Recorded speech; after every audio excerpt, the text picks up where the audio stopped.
Alhamdulillahi Rabbil Alamin. Wa sallallahu ala nabiyyina al-karim Muhammad bin Abdullah wa ala alihi wa ashabihi wa sallama tasliman katsiran ila yaumiddin. Qala Allah Ta'ala fil Qur'anil Karim, ya ayyuhalladzina amanu taqullaha haqqa tuqatih wa la tamutunna illa wa antum muslimun. Amma ba'd. Ikhwani wa akhwati fid din, rahimani wa rahimakumullah. Alhamdulillah, puji dan syukur kepada Allah Subhanahu wa taala yang meringankan langkah kaki kita untuk menempuh jalan yang Allah ridhai, yang telah memudahkan jalan-jalan dan sebab-sebab untuk kita untuk berjalan di atas jalan-jalan kebaikan dan ketaatan. Tidak ada sesuatu yang mudah kecuali jika perkara tersebut dimudahkan Allah Subhanahu wa taala. Dan segala sesuatu yang sulit ketika Allah mudahkan, maka perkara sulit tersebut akan berubah menjadi mudah dengan izin Allah Subhanahu wa taala. Maka mohonlah selalu kepada Allah kemudahan-kemudahan, terutama kemudahan agar kita berada istiqamah di atas jalan ketaatan kepada Allah Subhanahu wa taala. Salawat dan salam semoga senantiasa terlimpah curahkan kepada suri tauladan kita, qudwah hasanah kita, Nabi Muhammad sallallahu alaihi wa ala alihi wasallam. Ikhwani wa akhwati fillah, a'azzani Allah wa iyyakum ajma'in. Insyaallah di pagi menjelang siang hari ini kita akan membahas kajian kutaib baru. Insyaallah pembahasannya rutin berkaitan dengan pembahasan atau salah satu pembahasan yang penting dalam Islam. Dan pembahasan ini adalah pembahasan perkara prinsip. Karena memang tidaklah seorang hamba itu dituntut oleh Allah Subhanahu wa taala dalam menjalankan syariat Allah kecuali untuk membersihkan jiwanya. Jadi pembahasan ini berkaitan dengan tazkiyatun nufus atau tazkiyatun nafas, penyucian jiwa. Dan ini maksud daripada ibadah ketaatan yang dikerjakan seorang hamba. Orang beribadah untuk apa? Orang mengerjakan ketaatan untuk apa? Orang menjalankan kebaikan untuk apa? Agar hatinya bersih, agar jiwanya baik, agar dirinya menjadi pribadi yang benar dan lurus di hadapan Allah Subhanahu wa ta'ala.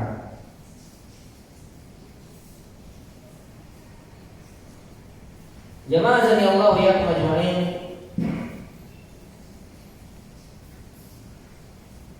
Kita akan sampaikan dulu tentang urgensi pentingnya pembahasan tazkiyatun nafs.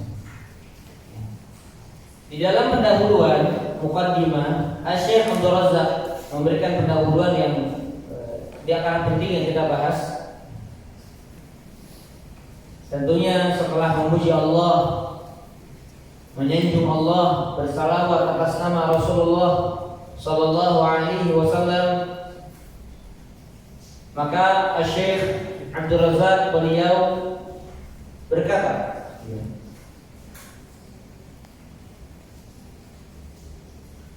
kata beliau, jiwa yang ada di dalam tubuh manusia ini adalah perkara yang agung. Jadi manusia itu dikasih jiwa sama Allah. Nah, pertanyaannya apa yang dimaksud dengan jiwa? Nah, saya berikan penjelasan dengan referensi atau dari referensi tambahan yang pernah kami baca. Jadi an-nafsu itu bisa dipahami juga dengan makna ar-ruh. Nafsu itu ruh. Ruh itu an-nafsu.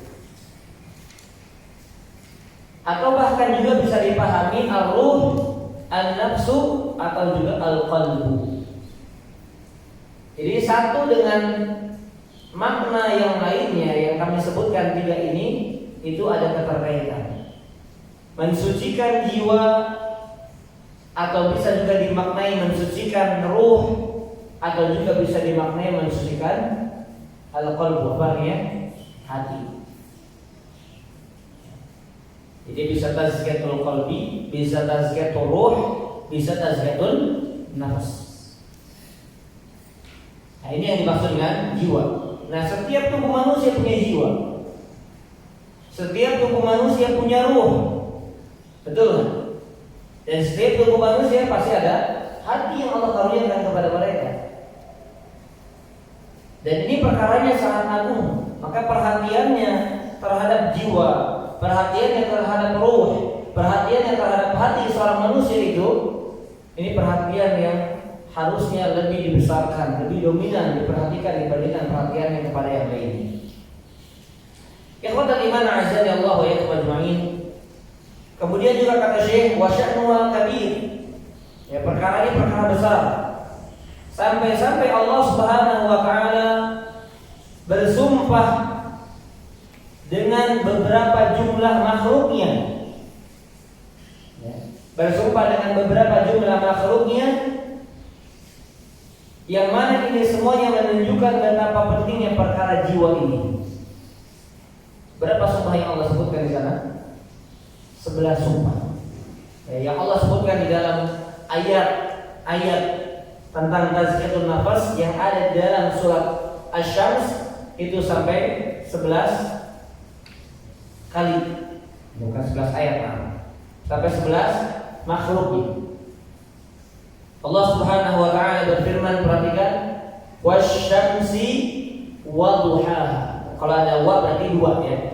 Perhatikan, wasyamsi waduhaha. Wal qamari idza talaha. Enggak ada wa-nya berarti idza enggak masuk ya.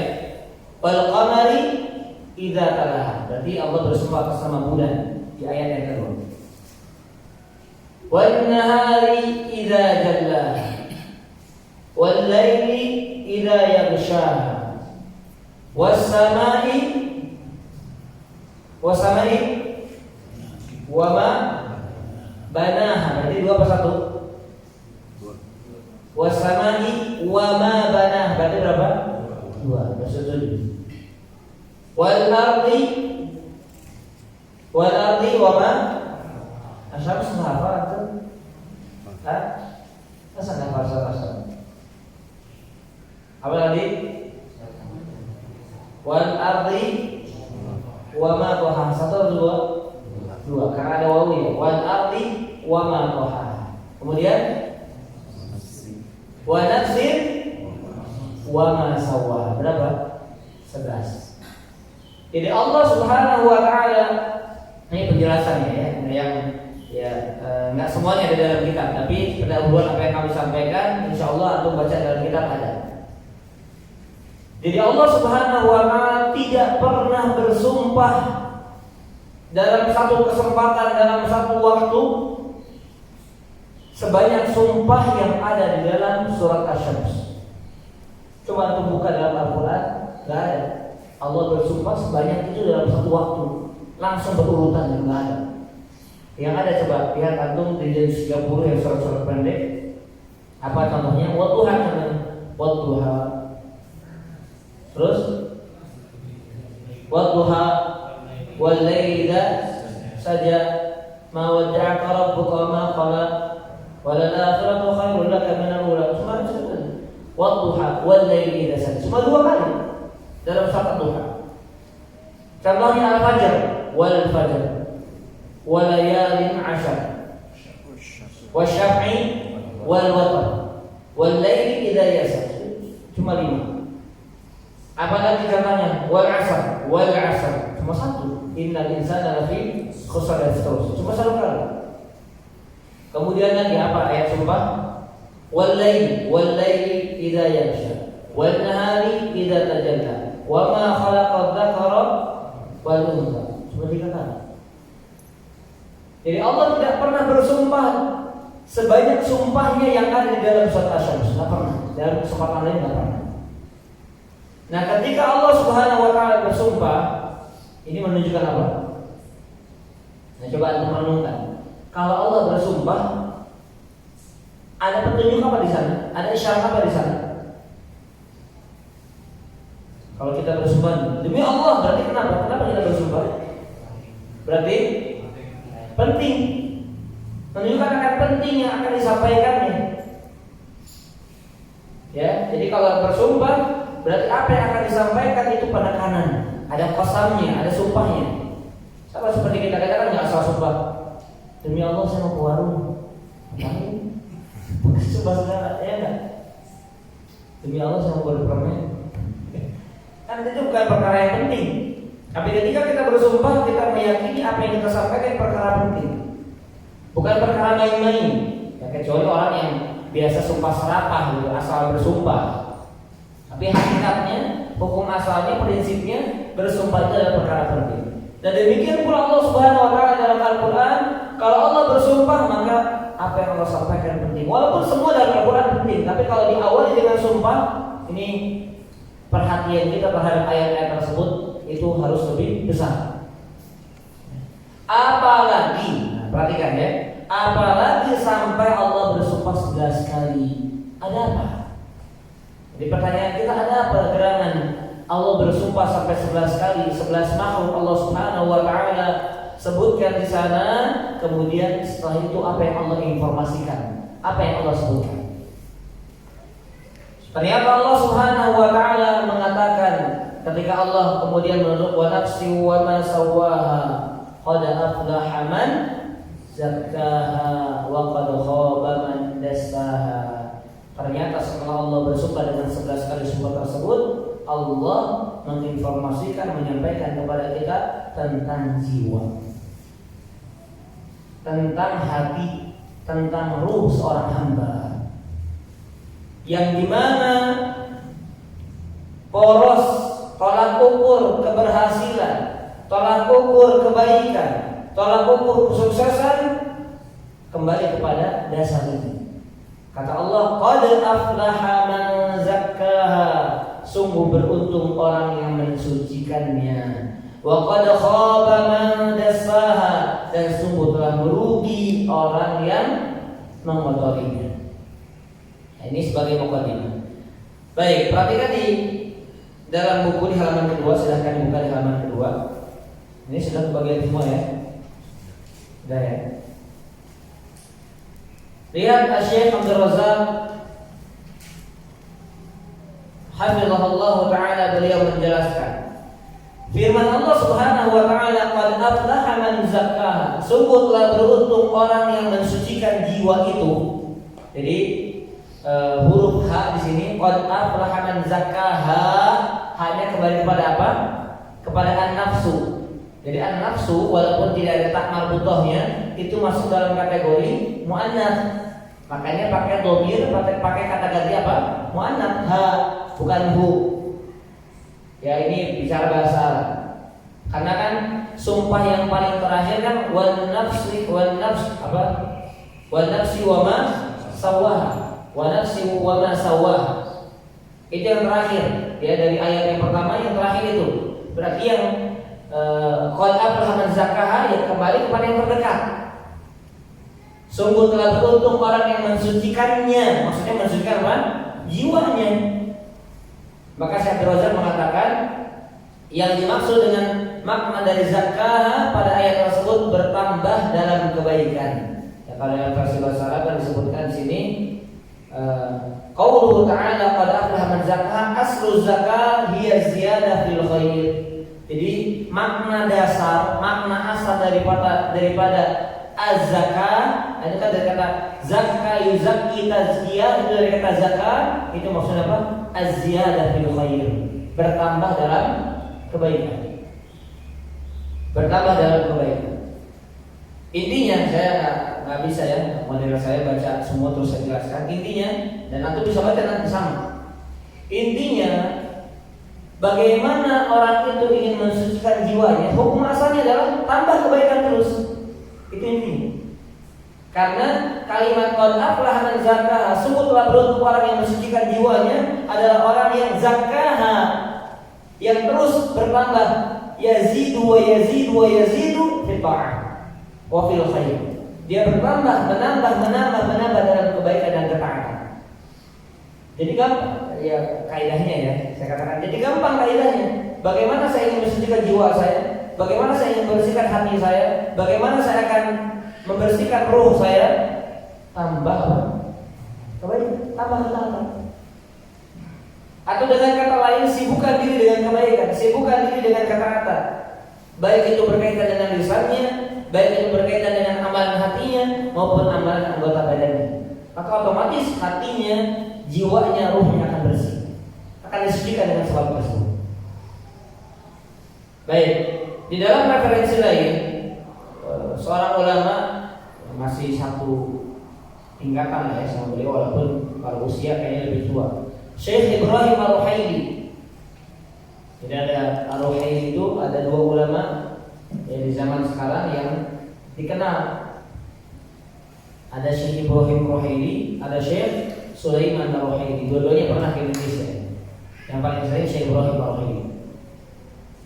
Beliau berkata, ya, arti dari tazkiyah, zakayuzaki, zakah itu an-nama juga bisa tumbuh.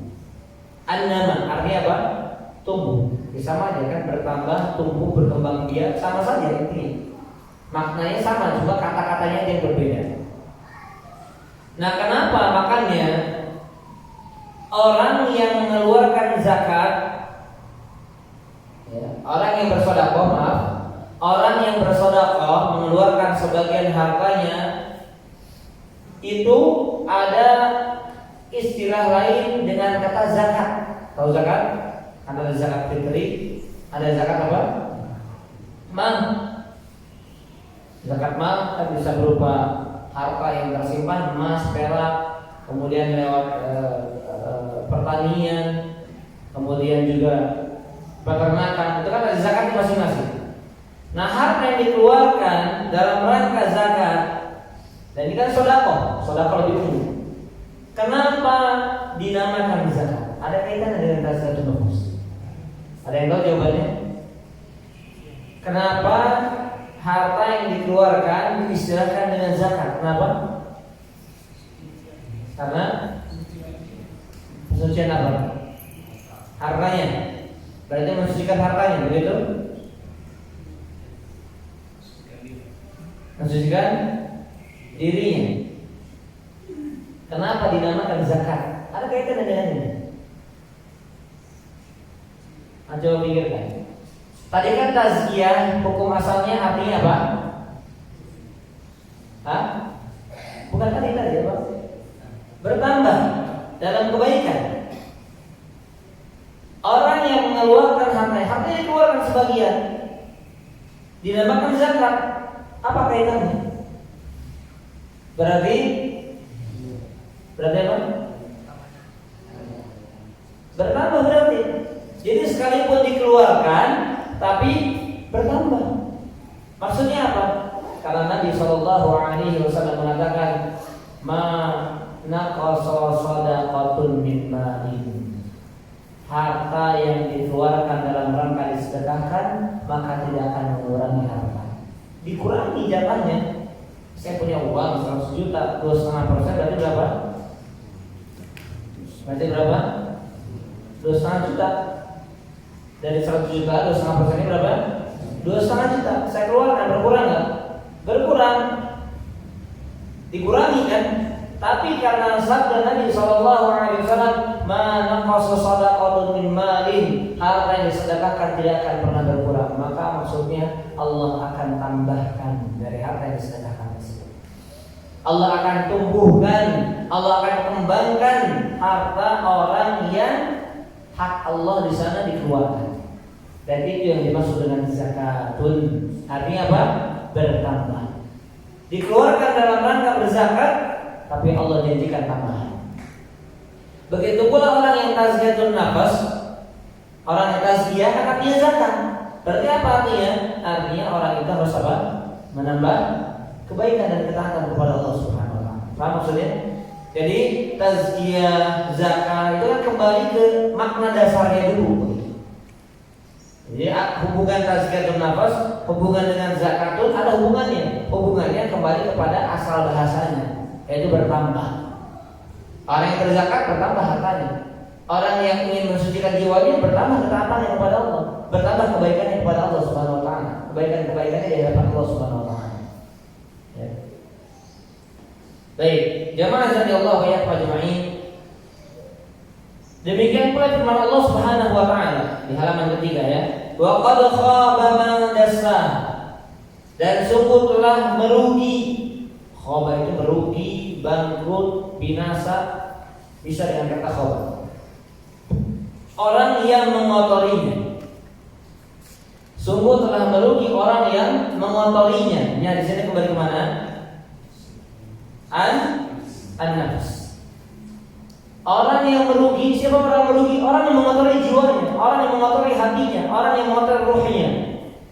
Maka Syekh mengatakan di sini makna dasaha aslu tadsiyah, makna dari kata ad-dasaha ya dasaha huwa al-ikhfa yang artinya tersembunyi. Ikhfa atau ikhfa dalam hukum tajwid ada idgham, ada iqlab, ada idhar, ada ikhfa. Apa artinya ikhfa? Samar, tersembunyi. Ya, samar tersembunyi karena huruf yang diucapkan enggak genre kalau kata orang Sunda ya, enggak jelas, disamarkan. Disamarkan antara huruf nun sukun dengan huruf berikutnya. Disamarkan huruf berikutnya. Ya. Maaf, maksudnya nun yang disamarkan, bukan huruf berikutnya ya. Jadi nun ini disamarkan, tidak jelas enggak, tapi disamarkan. Nah, maka asal dari dasaha tadsiyah itu artinya adalah al-ikhfa, tersembunyi. Kenapa? Apa maksudnya? Maksudnya adalah fal'asi qad akhfa nafsahul kalimah bi fi'lil atham. Karena pelaku maksiat sesungguhnya telah menyembunyikan jiwanya yang mulia dengan cara melakukan dosa-dosa dan menutupinya dengan kehinaan serta kerendahan, menghantam dan membinasakannya dengan melakukan perbuatan maksiat sehingga jiwanya menjadi hina dan rendah, lantas layak menyandang predikat orang yang gagal dan merugi. Kita memohon kepada Allah Subhanahu wa taala agar terhindar darinya. Nah, perhatikan dalam paragraf ini maksudnya apa? Jadi Allah Subhanahu wa taala mengatakan wa qad khaba man apa? Dasar. Sungguh telah merugi orang yang mengotorinya. Mengotori apa maksudnya? Jiwanya. Dasaha, dasi tadsiyah. Itu bahasa Arabnya. Arti dari kata dasi tazkiyah adalah al-ikhfa, yaitu menyembunyikan. Jadi maksudnya apa? Maksudnya Bapak Ibu ikhwan akhwat jamaah azanallahu iyyakum, jiwa manusia hukum asalnya fitrahnya baik atau buruk? Baik, mulia. Makanya bayi terlahir bawa dosa enggak? Enggak. Jiwanya baik atau tidak? Baik, pasti suci, pasti bersih. Makanya seringkali diistilahkan ya, contohnya dalam beberapa amal, contohnya haji, al-hajjul mabrur laisa jazaa'uhu illal jannah. Haji mabrur itu tidak ada balasannya kecuali apa? Surga. Nah, orang itu ya, kata para ulama yang hajinya mabrur, yarji, dia pulang ke kampung halamannya kayaumi waladathu ummu. Itu istilahnya. Seperti hari di mana pertama kali dia dilahirkan oleh ibunya. Lahir berarti apa? Langsung jenggotan atau gimana? Lahir berarti apa? Bayi. Tahu bayi? Bayi. Kenapa dikatakan seperti terlahir pertama kalinya dia hari dilahirkan oleh ibunya? Berarti dia nggak bawa dosa. Nggak ada satu kotoran pun yang dia bawa. Satu noda dosa pun, satu maksiat pun yang dia bawa enggak. Itu hukum asal jiwa. Jadi an-nafsu tadinya an-nafsul karimah, nafsu jiwa yang karimah, yang mulia. Nah, tetapi karena dosa maksiat demi maksiat yang dikerjakan, perbuatan-perbuatan buruk yang mulai dia lakukan terus menerus, maka jiwa yang mulia ini tersembunyi akibat dosa yang dia kerjakan. Paham? Maka rugi orang itu. Orang yang tadinya punya jiwa yang mulia, tapi karena dia kotori dengan dosa, dia kotori dan dinodai dengan maksiat, maka dia telah merugi, kata Allah Subhanahu wa taala. Nah, ini hukum asal atau makna asal dari kata at-tadzkiyah dasar tadi. Ya. Baik. Jamaah sekalian Allah ya ajma'in. Kemudian berikutnya di paragraf berikutnya saya jelaskan langsung ya, nanti antum bisa baca di sana. An-nufusus syarifah, jiwa yang terhormat, jiwa yang mulia, dia tidak mungkin menginginkan kecuali yang agung, yang tinggi, yang mulia. Sebagaimana jiwa yang buruk, maka tidak mungkin dia menginginkan kecuali sesuatu yang buruk. Alhamdulillah. Perhatikan Bapak Ibu sekalian, ikhwan-ikhwan sekalian. Dalam paragraf ini saya berharap kita butuh perenungan. Ya, jangan fokus di catatan. Fokuskan hati dan butuh perenungan. Lihat contoh yang dibawakan oleh Syekh Rosa. Az-zubab la yaqa' illa fil aqlab. Lalat itu dia tidaklah hinggap kecuali tempat yang ada lalat, tempat yang bagus, tapi tempat yang kotor. Ya memang makanan bersih dia hinggap juga. Tapi dikenalnya lalat itu dia hinggap di tempat-tempat yang kotor. Ya. Maka seorang mukmin, seorang hamba kalau jiwanya baik, nggak mungkin dia hinggap kecuali tempat yang baik. Coba renungkan. Dan seorang mukmin, seorang hamba yang jiwanya buruk, tidak mungkin dia hinggap, tidak mungkin dia menetap, tidak mungkin dia tinggal, tidak mungkin dia berada kecuali di lingkungan yang buruk. Kenapa? Karena sesuai dengan jiwanya. Maka maaf kalau kita berada di tempat yang baik tapi nggak betah, gelisah, gersang, nggak nyaman, nggak tentram, ini menunjukkan kondisi jiwa kita. Paham? Tapi seorang mukmin, seorang hamba yang jiwanya baik, maka dia akan betah di tempat yang baik, sesuai dengan kondisi jiwanya. Dan kalau kita bicara kita dulu. Kalau kita sering bertempat, menetap, tinggal, berada di lingkungan yang buruk dan kita merasa nyaman di situ, kita merasa baik-baik saja di situ, kita tidak merasa ada sesuatu yang tidak enak di situ, maka itu berarti menunjukkan jiwanya memang cocok dengan lingkungan tersebut. Na'udzubillah. Ya. Walaupun secara umum hamba Allah itu pasti dia berada, ya terkadang dia berada di lingkungan yang buruk, terkadang dia berada dalam kondisi yang buruk, tapi hatinya, jiwanya gak akan betah. Betul nggak?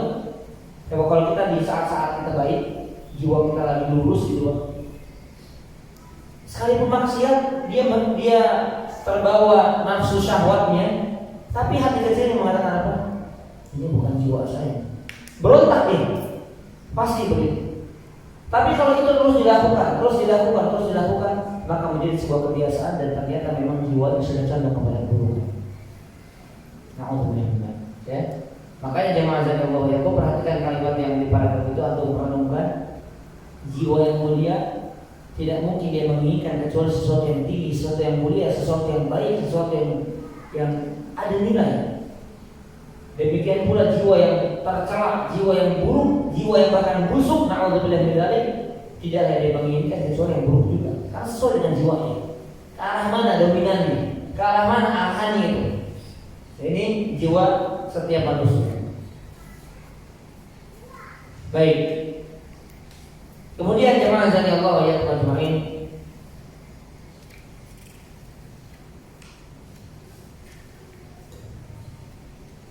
Asy-Syaikh kemudian menyampaikan di halaman keempat ya, untuk bisa lihat terjemahannya.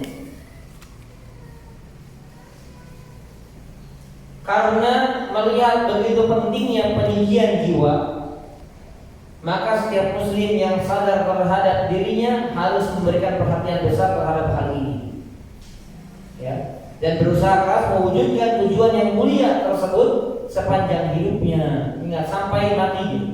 Perhatikan tazkiyatun nafas ini, agar ia menjadi orang yang beruntung di dunia dan akhirat, sehingga dapat menikmati kebahagiaan yang hakiki.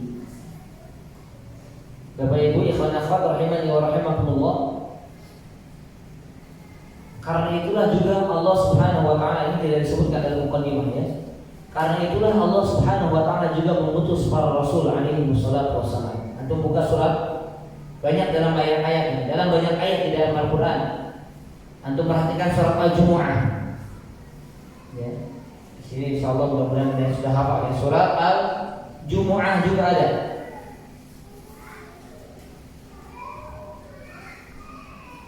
Di ayat yang kedua, itu tujuan diutusnya para rasul alaihi wassalatu wassalam. Apa kata Allah Subhanahu wa taala? Huwallazi ba'atsa fil ummiyina rasulan minhum yatlu 'alaihim ayatihi wa yuzakkihim, sampai ayat itu dulu. Ya, sampai kalimat itu dulu. Huwallazi ba'atsa fil ummiyyin, dia yang telah mengutus di tengah orang-orang yang buta huruf, pada kaum yang buta huruf. Rasulah, seorang rasul. Minhum, di mana seorang rasul ini juga dari kalangan mereka. Apa tugasnya? Yatlu 'alaihim ayatihi, dia membaca kepada mereka ayat-ayat Allah, wa yuzakkihim, dan mensucikan mereka. Jadi di antara tujuan diutusnya para rasul alaihi wassalatu wassalam, termasuk juga Nabi kita Muhammad sallallahu alaihi wasallam, untuk apa? Tazkiyatul qaum, untuk mensucikan kaumnya, agar kaumnya mensucikan dirinya, agar kaumnya mensucikan nafsnya, agar kaumnya mensucikan hatinya, agar kaumnya mensucikan ruhnya. Banyak ayat demikian menyatakan.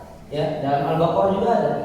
Kama arsalna fikum rasulan minkum yatlu 'alaihim ayatihi wa yuzakkihim wa yu'allimukumul kitaba wal hikmata wa yu'allimukum ma lam takunu ta'lamun. Ya, di juz awal, di juz kedua, di halaman yang kedua, Allah katakan demikian. Jadi itu tujuan Rasul juga, untuk mentazkiyah. Nah, makanya nanti kita akan pas sekali ya, Syekh Abdul Razak di poin pertama, kaidah pertama nanti ada kaitan dengan apa yang saya bahas ini. Makanya dakwah para nabi dan para rasul yang pertama apa? Yang pertama apa? Tauhid. Maka tazkiyatun nafas asalnya adalah tauhid. Nanti kaidah yang pertama ini. Ya, kita masih bahas ini. Baik.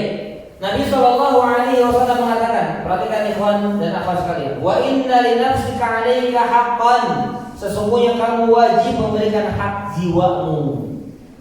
Jadi jiwa kita, nafsu kita ini ada hak yang wajib kita tunaikan.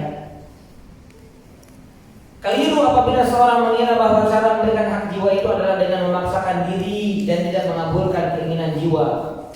Jadi ya, ada orang berkata begini, Bapak Ibu sekalian, tapi jiwa saya menginginkan begini, maka ya saya harus ikuti.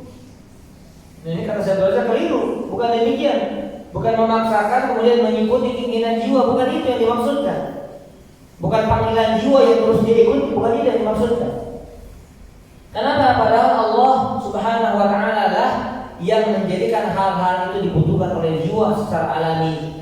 Dan keliru pula orang yang menyangka hak jiwa itu dipenuhi dengan cara memanjakannya secara berlebihan tanpa menyiasati keinginan hati, serta membiarkannya terlena dalam syahwat dan perilaku yang semisal. Jadi bukan itu. Memenuhi jiwa itu, memenuhi hak jiwa itu bukan itu, tapi yang disucikan. Hak jiwa itu disucikan. Hak jiwa itu diarahkan kepada perkara-perkara yang baik, disibukkan dengan ketaatan, disibukkan dengan kebaikan.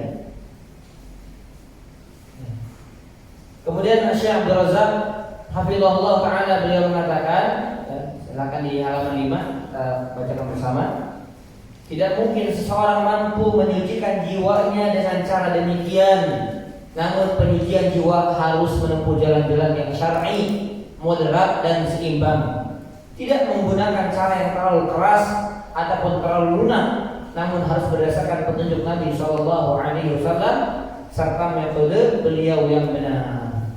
Ya, ini mukadimah yang beliau sampaikan dalam pembahasan Ashru Qawaid fi tazkiyatin nafas, 10 kaidah dalam penyucian jiwa. Baik, ikhwatul iman azza Allah wa iyyakum.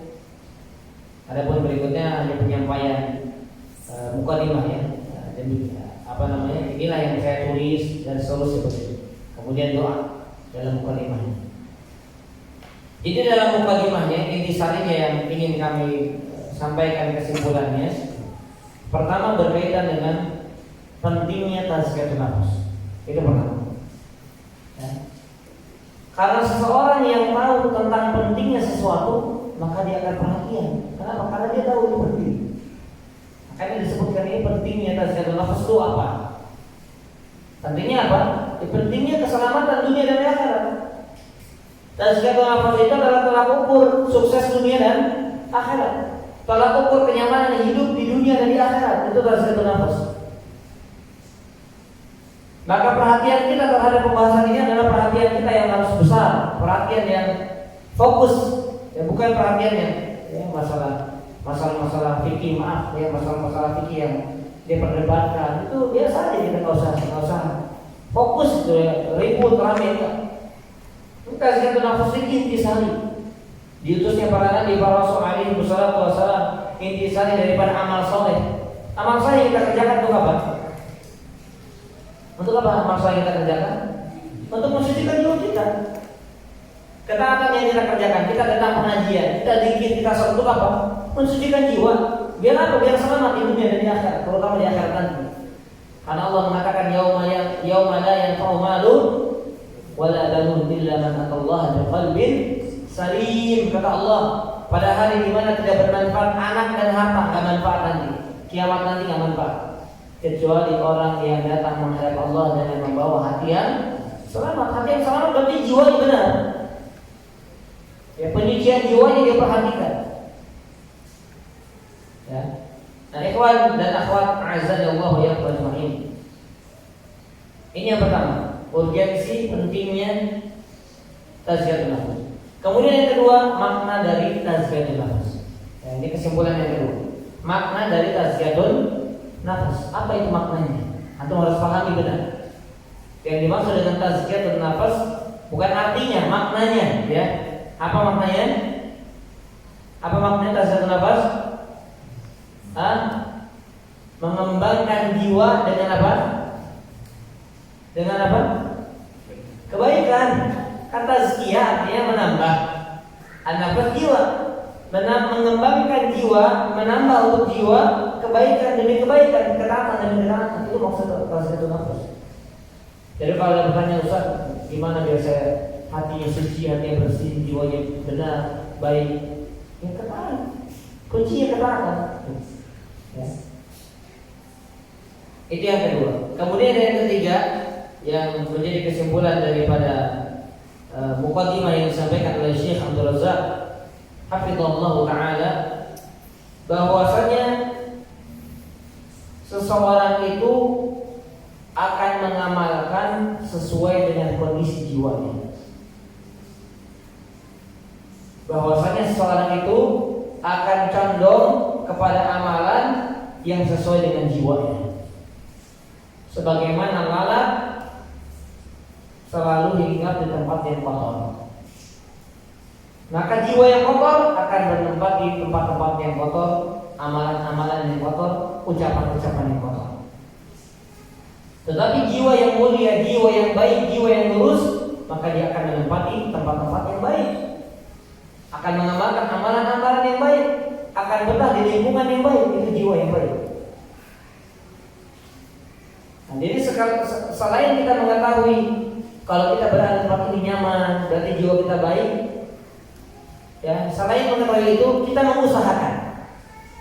Ya, kita mengusahakan. Jadi ketika kita terjerumus, kita mengusahakan jangan sampai kita senantiasa berada di zona tersebut, di lingkungan tersebut, karena kita tahu nanti akan ada jalan-jalan, kiat-kiat bagaimana mensucikan jiwa kita. Ya, ada cara-cara, kiat-kiat, jalan-jalan, sebab-sebab menjadikan jiwa kita menjadi jiwa yang suci. Ya, kalau suci tanpa noda, tanpa dosa, tak mungkin, mustahil ya. Karena bagi Adam namanya. Tapi maksudnya mensucikan jiwa yang mengusahakan diri agar jiwanya lebih baik daripada kondisi sebelumnya. Ya, wallahu a'lam bishawab. Baik, kita masuk dalam kaidah yang pertama. Kita masuk dalam kaidah yang pertama.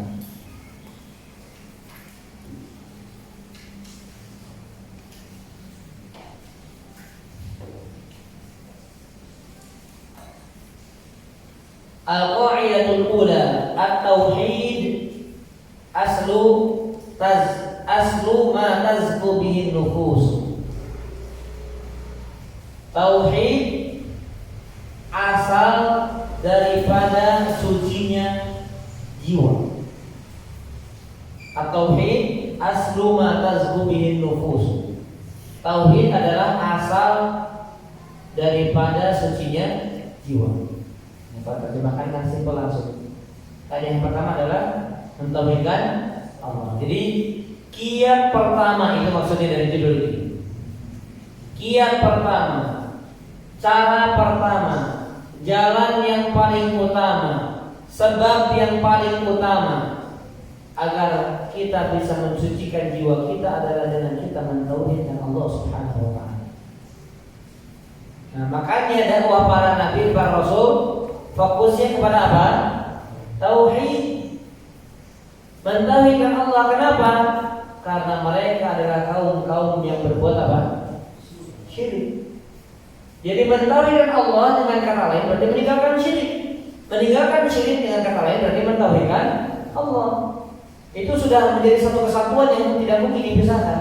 Orang yang mentauhidkan Allah berarti orang yang meninggalkan syirik. Karena arti tauhid adalah mengesahkan Allah. Berarti menganggap Allah satu dalam ibadahnya, dalam namanya, dalam sifatnya, dalam zatnya, dalam perbuatannya. Dalam tujuan ibadah kita hanya satu kepada Allah, tauhid itu. Berarti otomatis mau nggak mau nggak ada syirik. Karena kalau sudah syirik ya bertentangan dengan tauhid. Syirik kan menduakan, mentigakan. Ya, kalau tauhid mengesahkan, menyatu, menjadikan Allah satu, menyatukan. Menjadikan Allah satu. Berarti kalau tidak satu lagi ya syirik berarti. Ya, berarti orang yang mentauhidkan Allah berarti orang yang tidak menyebutkan Allah. Orang yang tidak menyebutkan Allah berarti dia ahlu tauhid. Ya. Kemudian beliau mengatakan inna tauhid huwal ghayah allati min ajliha khalaqana Allah. Sesungguhnya tauhid adalah tujuan yang mana dengan sebab itu Allah Subhanahu wa taala menciptakan kita. Tauhid adalah tujuan di mana dengan sebab adanya tauhid Allah Subhanahu wa taala menciptakan kita. Jadi maksudnya apa? Ada yang bisa menyimpulkan kalimat ini? Apa rangkumannya? Intisarinya apa? Berarti apa?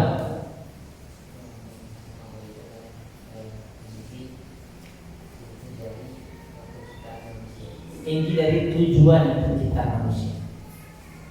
Berarti kalau tanpa tauhid, dengan kata lain, Allah nggak mungkin ciptakan manusia. Paham? Jadi kalau nggak ada kewajiban tauhid, Allah nggak mungkin ciptakan manusia. Menciptakan jin nggak mungkin. Dan ketika Allah menciptakan jin dan manusia, ada tujuan untuk apa? Mentauhidkan Allah SWT. Begitu maksudnya. Jadi tanpa tauhid Allah, ya buat apa Allah ciptakan manusia? Tanpa tujuan nggak mungkin. Menciptakan jin tanpa tujuan nggak mungkin. Karena setiap apa yang Allah lakukan, setiap yang Allah perbuat pasti ada hikmahnya, pasti ada tujuannya. Dan tujuan Allah menciptakan manusia dan jin adalah untuk apa? Mentauhidkan Allah Subhanahu wa taala. Dan ini hukum asal daripada tazkiyah nafas, mensucikan jiwa. Cara kita mensucikan jiwa pertama adalah dengan kita mentauhidkan Allah Subhanahu wa taala. Itu maksudnya. Jadi dengan sebab adanya tauhid Allah ciptakan manusia dan jin. Allah ciptakan manusia dan jin tujuannya adalah untuk tauhid kepada Allah Subhanahu wa taala. Kemudian juga tauhid adalah mihwaru da'watil anbiya war rusul. Mihwar. Intisari poros untuk mihwar daripada dakwah para nabi dan juga para Rasul alaihi wassalatu wassalam. Sebagaimana disebutkan kama qala ta'ala, sebagaimana disebutkan oleh Allah Subhanahu wa taala, wa laqad ba'atsna fi kulli ummatin rasula an i'budullaha wa yajtanibut taghut. Dan sungguh kami telah mengutus pada setiap umat seorang rasul an i'budullaha wa yajtanibut taghut. Dakwah mereka adalah hendaknya mereka berdakwah, sembahlah Allah Subhanahu wa taala oleh kalian, wa yajtanibut taghut, dan tinggalkan taghut. Nah, jauhi, tinggalkan taghut, segala sesuatu yang disembah selain Allah Subhanahu wa taala.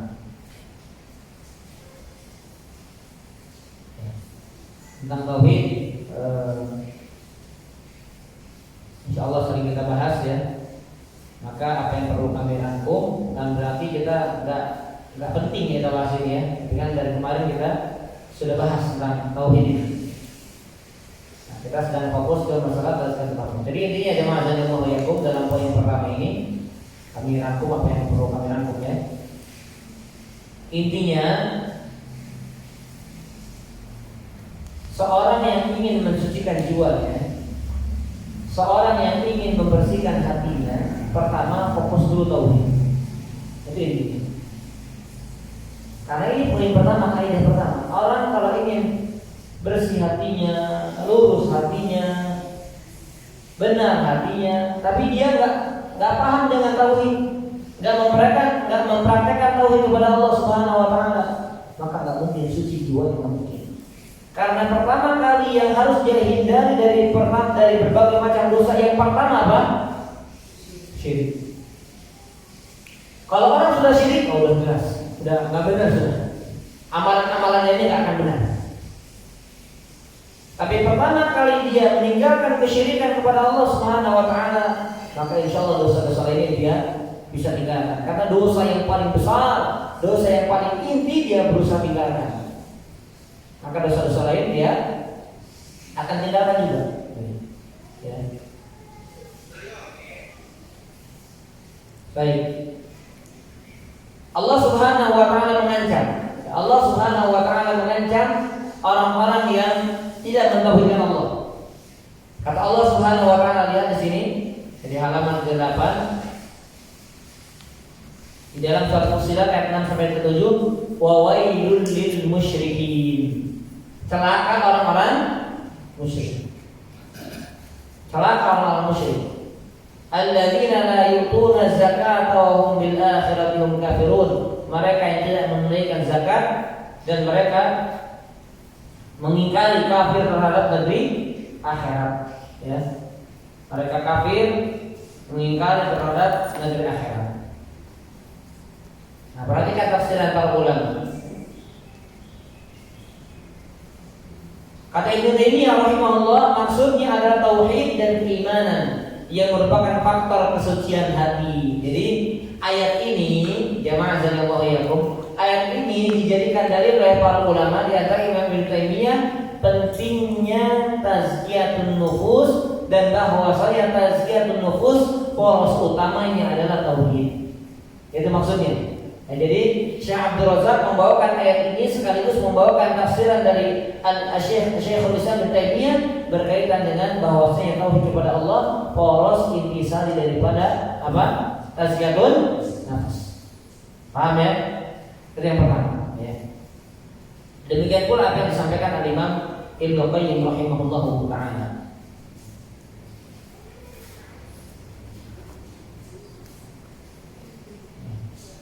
Berikutnya jelas ya bahwa tentang pentingnya tauhid ya, kemudian bahayanya syirik, itu insyaallah kita sudah paham ya. Baik, kita bacakan di halaman ke-11. Kita buka halaman 11 dari paragraf yang paling atas ya. Ini intisari dari apa yang ingin beliau sampaikan. Apabila seorang hamba benar-benar merealisasikan hakikat tauhid, merealisasikan hakikat apa? Tauhid. Apa hakikat tauhid itu? Apa sih yang antum pahami tentang tauhid itu? Hah? Apa? Dalam apa? Dalam ibadah itu intisyari. Jadi semua ibadah kita tujuannya cuma Allah itu intinya. Jadi ketika kita ibadah benar-benar lillahi ta'ala. Ya, ketika kita ibadah semua bentuk ibadah, ibadah lisan, ibadah hati, ibadah anggota badan semuanya lillahi ta'ala. Itu intisari daripada tauhid kepada Allah. Nah, maka ketika orang itu merealisasikan tauhid, semua ibadahnya, ketaatannya, kebaikannya, tujuannya adalah ridha Allah Subhanahu wa taala, maka dia niscaya ia akan meraih kesucian yang sempurna. Ia pun akan memperoleh hidayah serta ketenangan sempurna di dunia dan di akhirat, sebagaimana firman Allah, alladzina amanu wa lam yalbisu imanahum bidzulmin ulaika lahumul amnu wa hum muhtadun. Ini ayatnya. Perhatikan ayatnya, kita renungi bersama. Kata Allah, alladzina amanu, orang-orang yang beriman. Wa lam yalbisu imanahum, dan tidak mencampur adukkan imannya bidzulmin, dengan apa? Kezaliman, dengan kesyirikan. Ini kan langsung dikasih tanda kurung ya, syirik. Kalau nggak dikasih tanda kurung, itu mungkin nggak paham juga. Karena dulu para sahabat ketika turun ayat ini juga nggak paham. Saya ulangi, ketika Allah turunkan ayat ini dan orang-orang yang beriman, di mana mereka tidak mencampur adukan, tidak menggabungkan keimanan mereka dengan kezaliman, maka kata Allah, bagi mereka keamanan, ulaika lahumul aman. Bagi mereka keamanan, wahum muhtadun, dan mereka mendapatkan petunjuk. Para sahabat radhiyallahu anhum ajma'in ketika turun ayat ini berkata kepada Rasulullah sallallahu alaihi wasallam, "Ya Rasulullah, ayyuna lam yadlim nafsahu?" Siapa di antara kita yang enggak pernah berbuat zalim kepada dirinya? Paham maksudnya? Karena kan di sini kan mengatakan, siapa saja yang beriman dan dia nggak pernah berbuat zalim, gitu, maka mereka aman. Tapi kalau dia beriman, pernah berbuat zalim, berarti artinya apa? Nggak aman dan tidak mendapatkan apa? Petunjuk dari Allah. Paham maksud ayatnya? Paham maksudnya apa? Jadi kan Allah mengatakan, sekali lagi saya ulangi, dan orang-orang beriman, di mana keimanan mereka nggak ada kezaliman yang mereka lakukan. Maka sahabat bingung, siapa di antara kita yang beriman dan tidak pernah berbuat zalim? Siapa? Ada nggak? Sekarang sahabat aja nggak mungkin, Pak. Pasti pernah berbuat zalim. Kalau nggak zalim pada dirinya, zalim kepada orang lain, kan begitu, ya nggak? Atau menzalimi hak Allah contohnya. Kalau sahabat tidak berbuat syirik, sahabat jauh mereka dari perbuatan syirik. Walaupun dikhawatirkan oleh Rasulullah sallallahu alaihi wasallam, ya, tapi tidak menutup kemungkinan mereka jatuh kemudian bertobat kepada Allah, tidak menutup kemungkinan. Nah, maka sahabat bertanya kepada Nabi, siapa di antara kita wahai Nabi yang beriman dan tidak pernah berbuat zalim? Nggak ada wahai Nabi, nggak mungkin ada. Apalagi kita yang bukan sahabat, ya, apalagi kita. Maka kata Nabi SAW, laisa dzaka, bukan itu maksud ayatnya. Akan tetapi zulm di sini adalah asyirku. Kezaliman yang dimaksud di sini adalah apa? Kezaliman khususnya apa? Kesyirikan. Sebagaimana firman Allah dalam surat Luqman, inna syirka la zulmun adzim. Ayat yang ke-13 kalau salah 14 ya. Sesungguhnya syirik adalah kezaliman yang besar, begitu. Jadi orang yang mendapatkan keamanan, siapa mereka? Orang yang beriman tidak berbuat syirik. Adapun dosa lain, ya nggak mungkin dihindari, nggak mungkin. Sehebat apapun pasti dia jatuh ke dalam dosa yang lain. Tapi kalau kesyirikan, harga mati nggak boleh kita kerjakan. Gitu. Nah, maka orang yang tauhid kepada Allah, yang mana tauhidnya tidak tercampur sedikit pun dengan kesyirikan, yang kecil maupun yang besar, yang terlihat maupun yang tersembunyi, maka mereka dengan izin Allah mendapatkan keamanan di dunia maupun di akhirat. Wa hum muhtadun, dan mereka juga adalah termasuk orang-orang yang mendapatkan petunjuk dari Allah, petunjuk di dunia dan petunjuk di akhirat. Ya. Baik. Maka dari itu kata Syekh, maka tatkala seorang hamba bersungguh-sungguh dalam merendahkan diri di hadapan Allah dan benar-benar mencintainya, niscaya amalannya pun akan tulus dan murni, jiwanya akan suci dan baik. Sementara jika ia memasukkan segala hal yang dapat merusak jiwa, berupa faktor-faktor kesyirikan, maka jiwanya akan menjadi kotor dan berperilaku buruk sebagaimana dengan perbuatan yang tersebut. Mustahil jiwa seorang menjadi suci kecuali dengan mewujudkan tauhid, beribadah hanya kepada Allah dan ikhlas beramal hanya untuknya. Hal ini berdasarkan firman Allah, ingatlah hanya kepunyaan Allah, agama yang bersih dari syirik. Lillahi dinul qayyim. Ya, agama yang lurus ini, yang bersih dari kesyirikan ini, itu hanya milik Allah Subhanahu wa taala. Ya. Ala lillahi dinul khalis. Ala, ketahuilah, lillahi hanya milik Allah, ad-dinul khalis, agama yang ikhlas, yang murni dari kesyirikan. Jadi kaidah yang pertama, kesimpulannya, orang yang ingin mensucikan jiwanya berarti dia harus mentauhidkan Allah. Dan orang yang mentauhidkan Allah berarti dia harus meninggalkan apa? Kesyirikan. Karena barang siapa yang masih melakukan kesyirikan, entah itu riya, sum'ah, kecil walaupun yang kecil, maka bagaimana dia akan suci hatinya? Nggak mungkin. Karena kaidah dasarnya orang yang mensucikan hati dia mentauhidkan Allah, orang yang mentauhidkan Allah dia tidak berbuat syirik. Pada orang yang suci hatinya dia harus meninggalkan berbagai macam kesyirikan, yang kecil maupun yang besar. Ini kaidah pertama. Baik, kemudian kaidah yang kedua, al-qaidatu ats-tsaniyah. Kaidah yang keberapa? Kedua.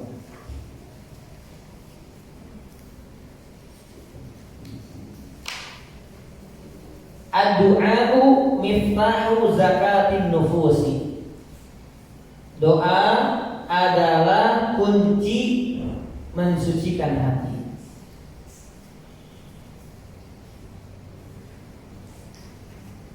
Ini barangkali hadisnya baru antum dengar.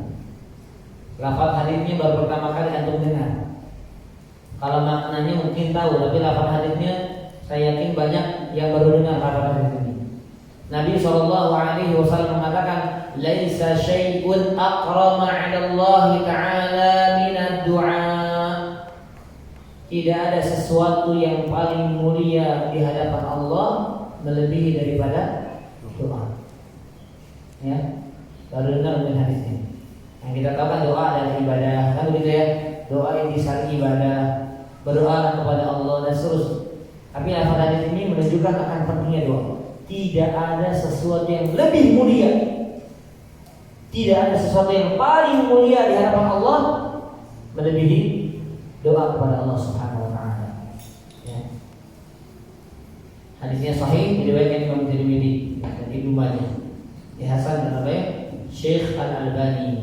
Jadi kalau dikatakan sahih, karena hasan juga termasuk bagian dari hadis yang sahih. Tapi kalau kita bicara rinci, ya maka tingkatan hasan, ya kalau ada kata hadis hasan, itu termasuk sahih, maksudnya bisa kita terima. Tapi tingkatannya di bawah sahih, sahih baru hasan. Nanti ada hasan di ghairihi dan seterusnya. Intinya apa perbedaan hadis sahih dan hadis hasan?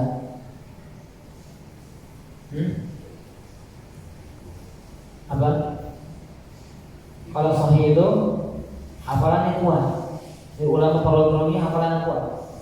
Kalau hafalannya lemah, itu bisa yang sahih bisa jadi hasan, turun derajat menjadi hasan. Ya, hafalannya lemah, maka si derajat hadisnya jadi hasan. Kalau kita jadi apa?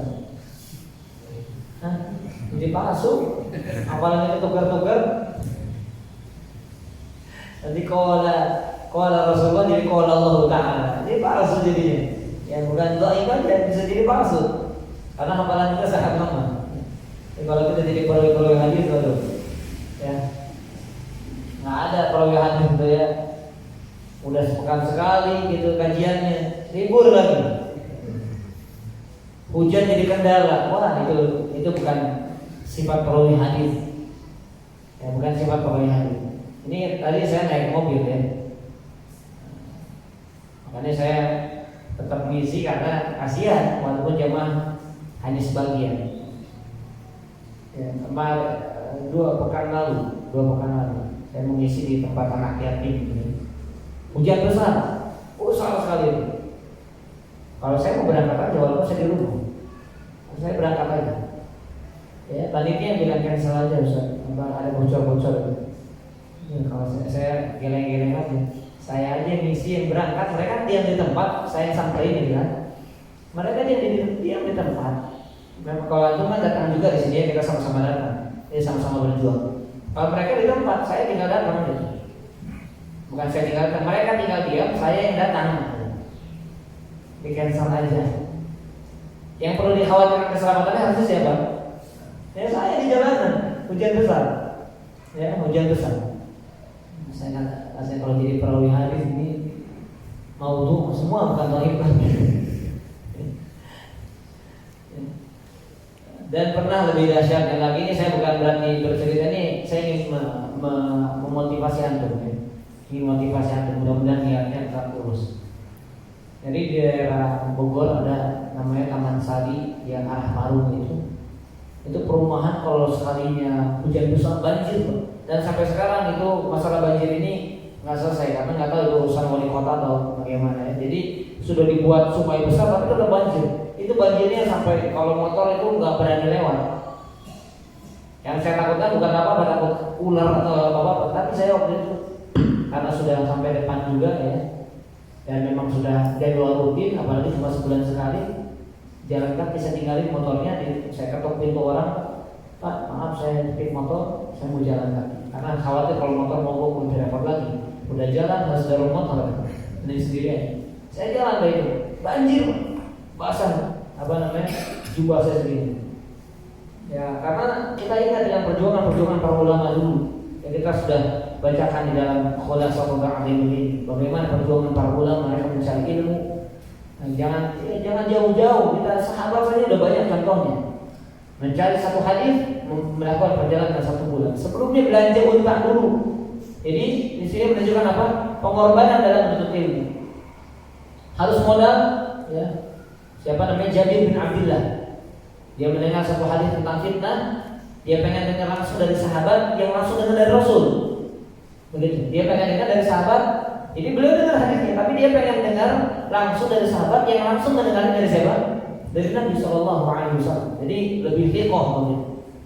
Maka ibta'tu ba'al, kata beliau, maka aku membeli seekor unta. Modal dulu Pak, beli unta. Kemudian aku melakukan perjalanan asiru syahra, dan aku melakukan perjalanan 1 bulan penuh untuk mencari apa?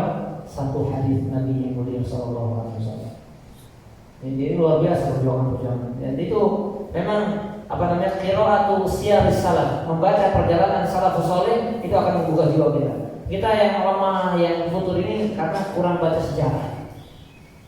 Bacanya perdebatan di media sosial, ini makin lemah. Ya, komentar sana sini. Coba baca sejarah, baca perjuangan dulu para ulama, dulu para sahabat. Itu benar Pak, menguatkan jiwa, menguatkan hati. Dan memang Allah perintah dalam Al-Quran, faksusil qasas, kisahkan kisah-kisah itu, karena memang akan pengaruh kepada hati, pengaruh kepada jiwa juga. Ya, ini penting kita sampaikan sebagai tambahan. Baik, kita kembali kepada poin kita tentang tasbihun nafas yang kedua, berdoa kepada Allah. Jadi kita bicara apa? Hadis sahih dan hadis hasan ya. Ini hadisnya hasan, maksudnya bagian dari saya, jadi bisa diterima, makbul. Tidak ada sesuatu yang lebih mulia ya bagi Allah Subhanahu wa taala selain doa. Jadi orang yang mulia berarti orang yang banyak berdoa, karena dia menjalankan sesuatu yang paling mulia di sisi Allah Subhanahu wa taala. Fadu'a min afdal ibadat inda Allah, maka doa termasuk ibadah yang paling afdal di sisi Allah. Kenapa? Nah ini ya, ini alasan kenapa doa itu adalah sesuatu yang mulia, sesuatu yang termasuk yang paling afdal di sisi Allah Subhanahu wa taala. Di halaman 13, karena sejatinya doa memperlihatkan kelemahan seorang hamba. Jadi ketika berdoa kita menampakkan kelemahan, ya Allah saya butuh kepada Engkau ya Allah. Ya. Kemudian kebutuhannya, kerendahan, ketidakberdayaannya, serta pengakuan terhadap kekuatan Allah Subhanahu wa taala dan kekuasaannya, kekayaan dan ketidakbutuhannya kepada siapapun dan kebesarannya. Doa yang terkabul dapat menyembuhkan penyakit hati orang-orang yang memusuhinya terlebih bagi para kekasih dan wali-walinya yang mulia. Ya. Tapi kan kalau hanya sekadar dibacakan kurang bagus ya. Jadi kenapa doa itu menjadi ibadah mulia? Karena saat berdoa kita minta-minta sama orang itu dianggap bagaimana? Butuh kan? Oh dia butuh sama saya kan? Dan kita menampakkan bahwasanya kita butuh sama dia, menampakkan kehinaan kita kepada dia. Nah kalau ini kita tujukan kepada Allah, minta sama Allah, berarti inilah hakikat yang benar. Kita merendahkan dirinya di hadapan Allah. Kita merasakan, menampakkan rasa butuh. Ya Allah, saya punya masalah. Ya Allah, saya butuh kepada solusinya. Dan tidak ada yang dapat mengeluarkan saya dari masalah ini kecuali Engkau ya Allah. Dan itu kita tampakkan di hadapan Allah. Disitulah letak kemuliaan doa. Dan itulah sebab kenapa doa itu termasuk ibadah yang paling afdal. Karena kita menampakkan kelemahan, menampakkan kehinaan, menampakkan butuhnya kita kepada Allah. Nah, semakin hamba itu semakin rendah di hadapan Allah, semakin hamba itu merasa hina di hadapan Allah, semakin hamba itu merasa butuh kepada Allah, maka Allah semakin muliakan. Makanya semakin tawadhu semakin tinggi derajat di hadapan Allah. Sebagaimana Rasulullah SAW mengatakan, "Man tawadhu'a lillah rafa'ah." Barang siapa yang tawadhu karena Allah, maka Allah akan angkat derajat. Tapi sebaliknya kalau orang merasa tinggi, merasa besar di hadapan Allah, maka semakin hinakan Allah Subhanahu wa taala. Akan semakin hinakan Allah Subhanahu wa taala. Baik. Kemudian doa memiliki pengaruh yang besar dalam membuka pintu-pintu kebaikan. Kama qala Syekhul Islam fi wasiyat Ibnu Qasim Al-Maghribi, ya wasiat Syekhul Islam kepada Abdul Qasim Al-Maghribi, "Ad-du'a miftahu kulli khairin." Doa adalah kunci setiap kebaikan. Oh ini kalau antum merenungkan kalimat ini sudah cukup menjadi menjadi penyemangat antum untuk banyak doa. Ingat, doa kunci setiap kebaikan. Jadi kalau antum ingin mendapatkan kebaikan apapun itu, pokoknya kebaikan yang antum anggap itu kebaikan, maka kuncinya apa? Doa. Antum mau sukses, antum ingin paham ilmu, antum ingin mumpuni, antum bahkan ingin jadi ulama di usia yang mungkin dikatakan, aduh kayaknya saya sudah terlambat. Kalau doa benar sungguh-sungguh kita, sesuatu yang kita anggap mustahil, maka bukan mustahil di hadapan Allah Subhanahu wa taala. Demikian pula dengan tazkiyatun nafs. Demikian pula dengan tazkiyatun nafs. Ingat ikhwan dan akhwat azan Allah yakum, yang paling sering kita abaikan adalah doa. Kita berusaha menahan diri. Allah, saya nggak mau melakukan dosa lagi. Mungkin ada di antara antum begitu ya, biasa melakukan dosa, khususnya mata. Tapi kalau antum berusaha, antum mengandalkan usaha sendiri dan lupa doa, tak manfaat. Antum lupa sama Allah, ya Allah, jaga mata saya ini ya Allah. Ya Allah, jaga lisan saya ini ya Allah. Jaga anggota tubuh saya ini ya Allah. Jaga hati saya ini ya Allah. Banyak doa, kemudian usaha begitu.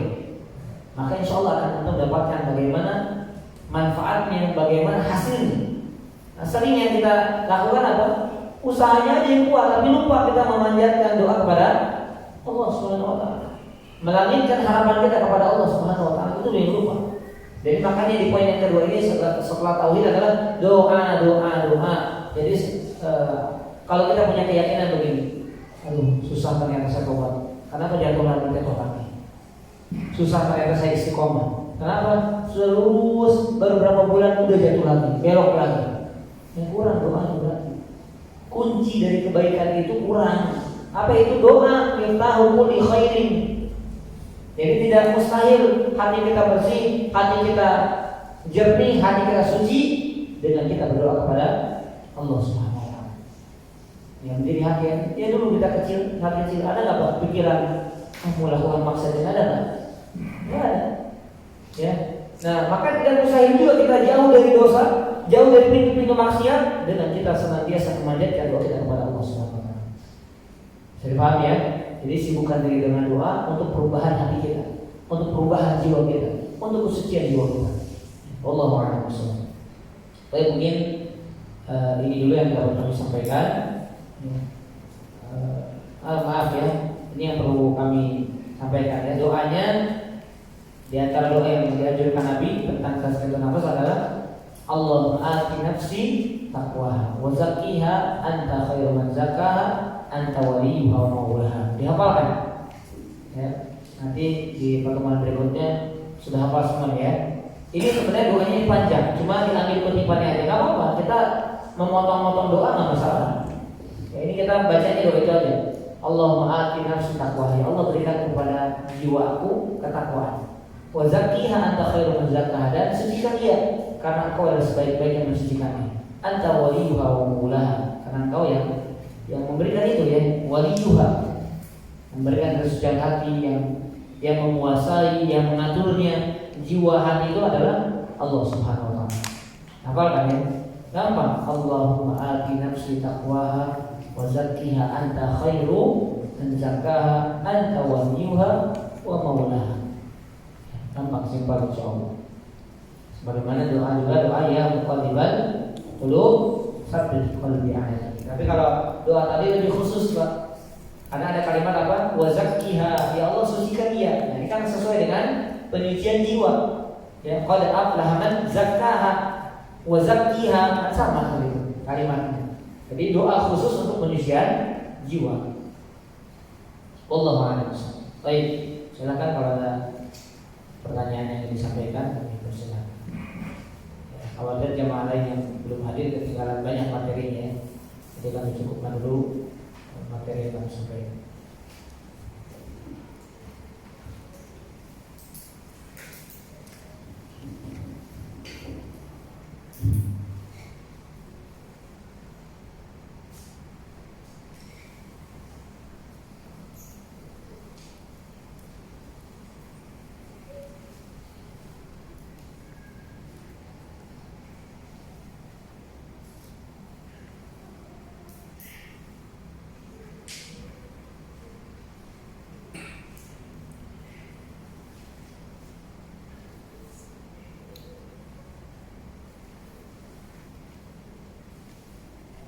Ada pertanyaan? Silakan dari akhwan atau ikhwan.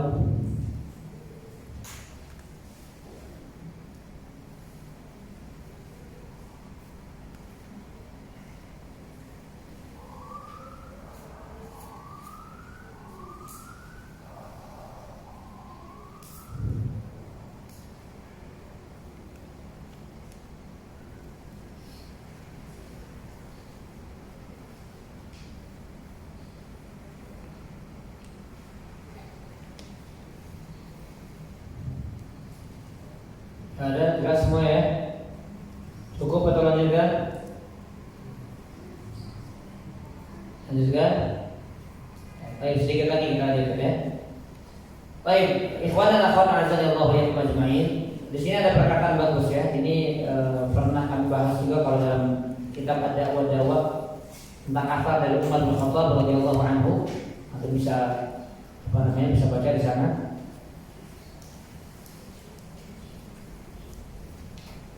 Di halaman 14 ya. Iya.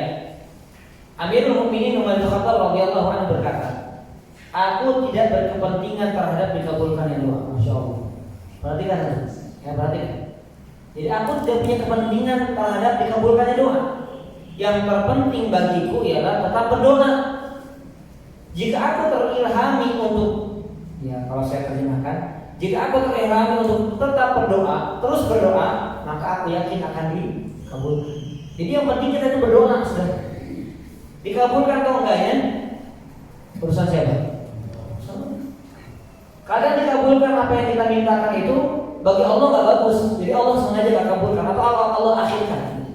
Jadi yang penting kita doa. Karena sudah doanya saja kita sudah taat. Sudah doanya saja kita sudah mendapatkan kebaikan, mendapatkan pahala, mendapatkan nilai, mendapatkan kebaikan di sisi Allah Subhanahu wa taala. Dengan kita berdoanya aja. Jadi intisari daripada doa adalah merendahkan diri kepada Allah. Bukan intisarinya adalah dikabulkannya, bukan. Kecuali yang kita doa minta surga ya. Itu intisarinya adalah apa? Yang surganya yang kita minta. Tapi doa, semua doa intisarinya adalah kita ibadah kepada Allah Subhanahu wa taala. Ya. Kemudian diriwayatkan dari Muqarrib bin Syikhir rahimahullah bahwasanya dia berkata, saya teringat tentang perkara yang menghimpun sebuah kebaikan, dan ternyata kebaikan itu sungguh banyak: puasa, sholat, dan ternyata semua itu berada di tangan Allah. Sedangkan dirimu tidak akan mampu meraih apa yang ada di tangan Allah kecuali dengan cara memintanya, kemudian Dia pun memberikannya kepadamu.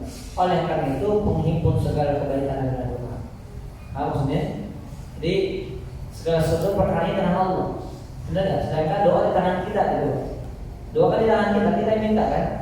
Jadi apa yang ada di tangan Allah kita minta, ya Allah.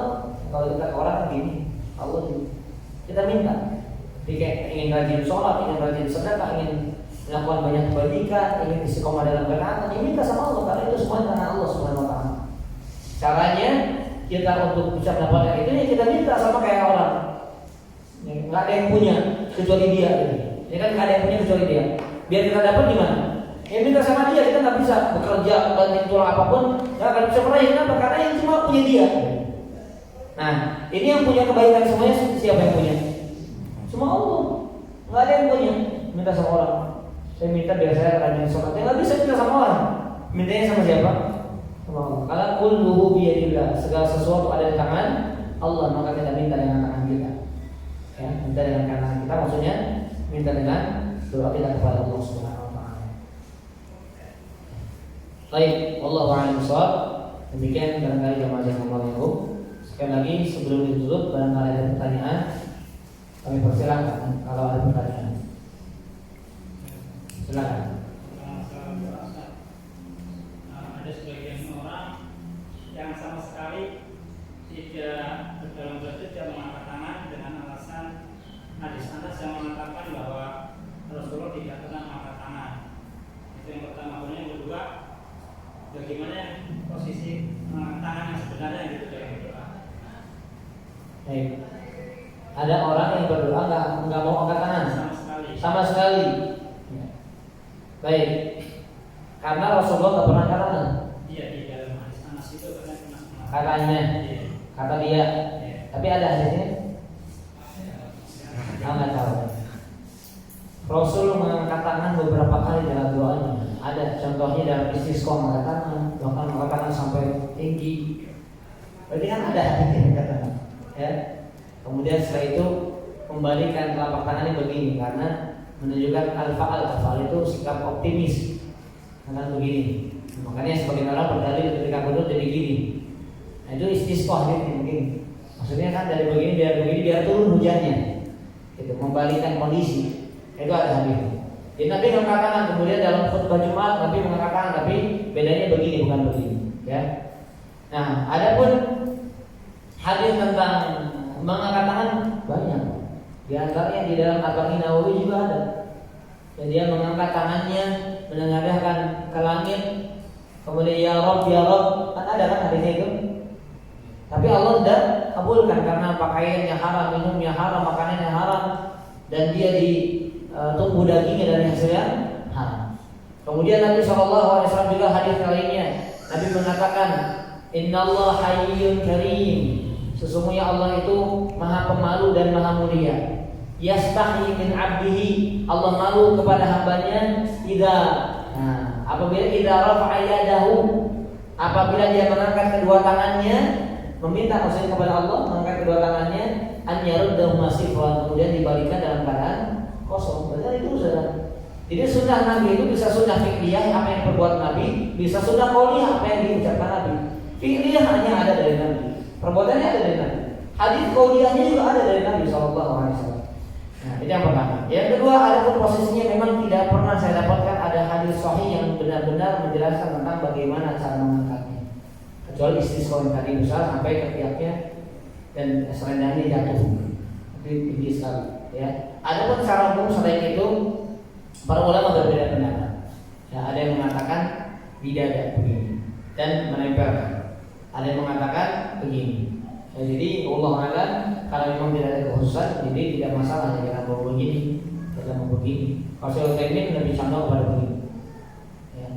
Tapi ya tidak ada hadis khususnya yang terang, sorry gitu ya dalam menjelaskan bagaimana tata cara yang tepat. Ya. Lebarnya segimana, apakah sepundak, itu nggak ada. Ya, sejauh yang saya ketahui Allah alam. Baik, ada lagi? Ditanyakan.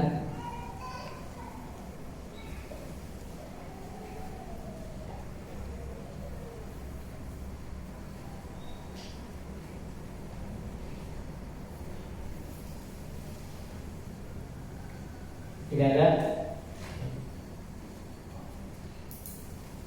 Baik, mungkin ini yang bisa kami sampaikan dalam kesempatan pagi ini yang siang hari ini. Mudah-mudahan bermanfaat untuk kita semuanya. Perlu kami sampaikan bahwa pembahasan ini pembahasan penting ya. Jadi ikuti sampai selesai. Kalau tunjukkan jangan goib kecuali ada udzur syar'i, karena ini belum selesai, kita masih di awal-awal dan pembahasan ini pembahasan penting. Apalagi kita berada di zaman yang sangat mudah kita mengotori jiwa itu dengan handphone, dengan kita keluar saja sudah kotor jiwa kita. Maka kalau kita bahas ini, ya setidaknya kita ada usaha, ada niat kebaikan yang kita usahakan. Setelah itu mudah-mudahan Allah berikan taufik agar kita bisa mempraktekkan dalam kehidupan sehari-hari. Tauhid kepada Allah dan doa dan seterusnya. Ya Allah a'lam bishawab. Subhanallah wa bihamdika asyhadu an la ilaha illa anta astaghfiruka wa atubu ilaik. Wassallallahu ala nabiyyina Muhammad wa ala alihi wa sahbihi wasallam. Assalamualaikum warahmatullahi wabarakatuh.